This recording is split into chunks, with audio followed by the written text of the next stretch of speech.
Welcome to Fluent Phonics.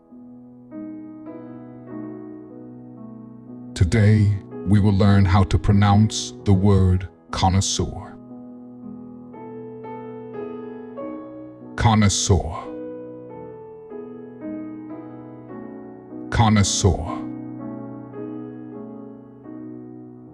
Connoisseur.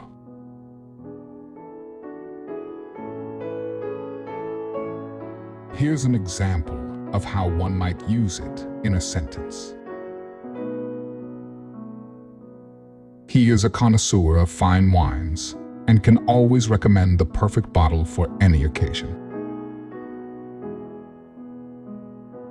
A connoisseur is someone who is an expert or knowledgeable about a particular subject, especially in the fields of art, food, wine, or culture.